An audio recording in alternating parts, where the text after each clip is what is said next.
How's it going, you guys? AZ Plyo 21 back again with another pay-per-view in our UFC Reborn save here in WMMA 5, and it is UFC 302 Prochazka versus Lewis.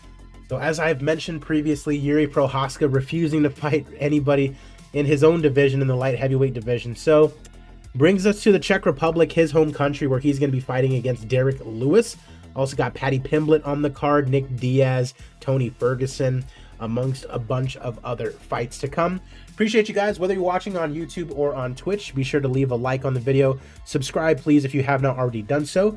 And let's get straight on to it. Next pay-per-view will be UFC 303 O'Malley versus Sandhagen. That is sure to be a much better pay-per-view than this one. Live from my home state of Arizona, O'Malley and Sandhagen for the undisputed bantamweight title.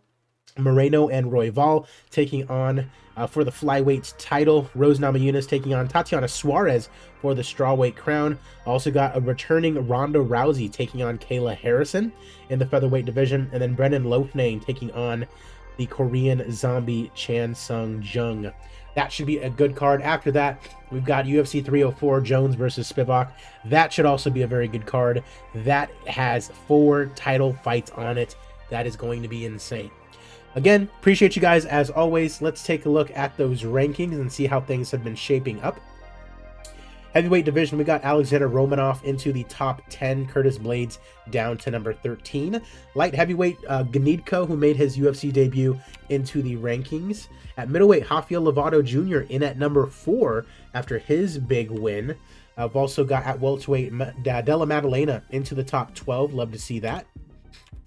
At lightweight, everyone just keeps on moving because of this bullshit we've got going on with the super lightweight tournament, and a bunch of people have been removed essentially from the lightweight division, and also our champion is Volkanovski. There you can see it. Featherweight, Ortega moves up after his big win in his last time out. He got a big time win. Where is he? Where's Josh Emmett? I have no idea where he is. Okay, so no Josh Emmett. Okay, Josh Emmett is nowhere to be seen. That's weird. Bantamweight, we have Karakamanoff, butchered that name, into the top 10. Flyweight, we have Jesus Santos Aguilar into the top 10. At featherweight, nothing going on. Bantamweight, we've got Laura Howarth all the way down to number 17 after losing her fight to Rocky Pennington, who was up to number 16. Flyweight, Casey O'Neill back into the rankings, and then nothing going on at strawweight. Another pay-per-view. It's always a good time. Let's get right into it. UFC 302. Again, from Southeast Europe, more specifically the Czech Republic. Let's get it done. Dmitry Hitsenko taking on Trevin Giles at 175 in the new welterweight division. Hitsenko 9-0, making his UFC debut, and he loses to Trevin Giles via submission in round number 3. Martin Sano taking on Danny Roberts at the welterweight division, and it is Hot Chocolate who gets the TKO win just in the first round. Roman Kopylov taking on Tresean Gore at 185, and it is Kopylov getting the decision victory here today in the Czech Republic. Dustin Stoltzfus taking on Michael Oleksichuk. Stoltzfus the underdog to the Polish fighter, and with good reason. Decision victory for Oleksichuk here today. Anja Lusa taking on Christian Aguilera at 165. That is the new... Oh my god, that is the super lightweight division.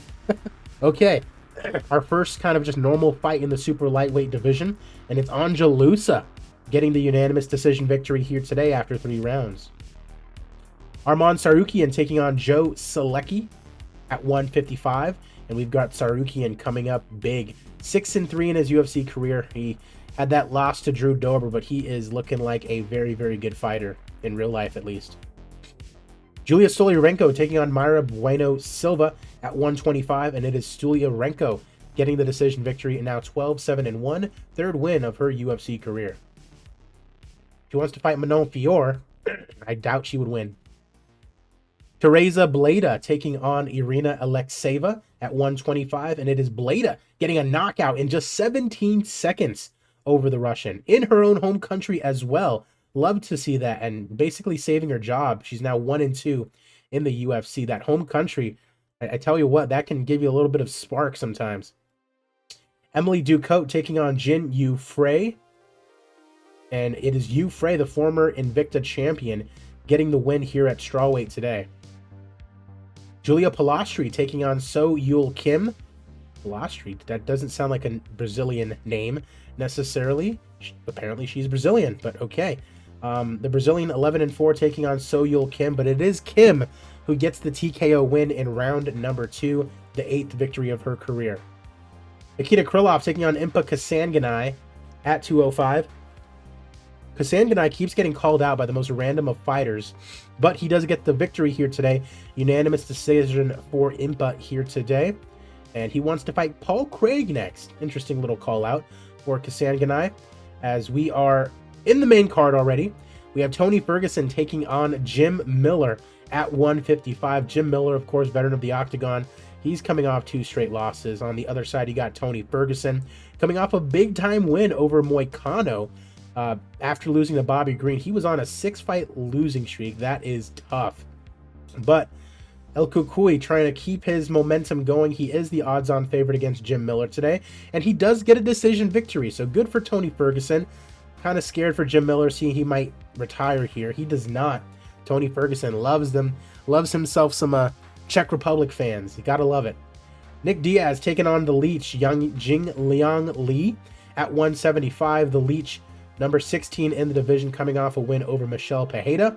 Nick Diaz, on the other hand, not ranked, just very popular, coming off 2 straight wins, Robbie Lawler and Kevin Lee. That is crazy to see that he's actually not ranked after beating those guys. My imagination tells me that the Leech will probably win, and he does.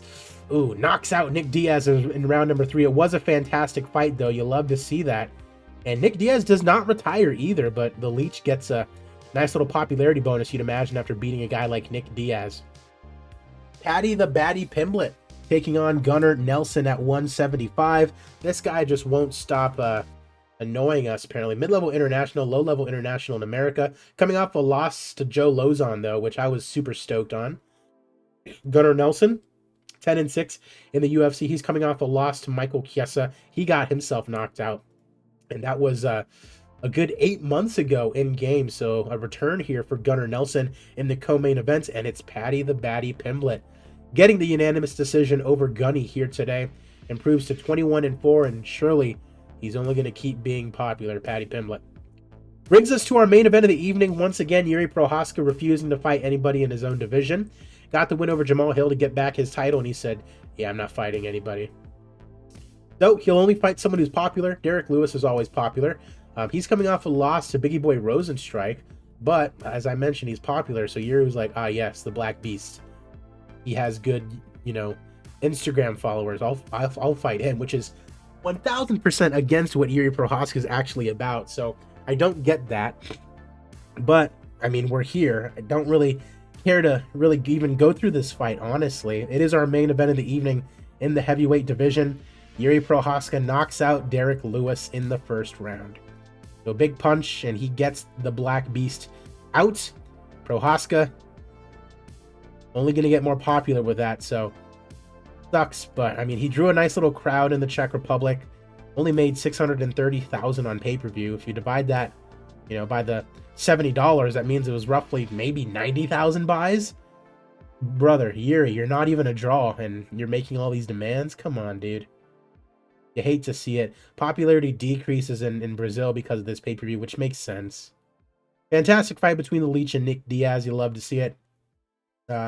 We'll get performance bonuses.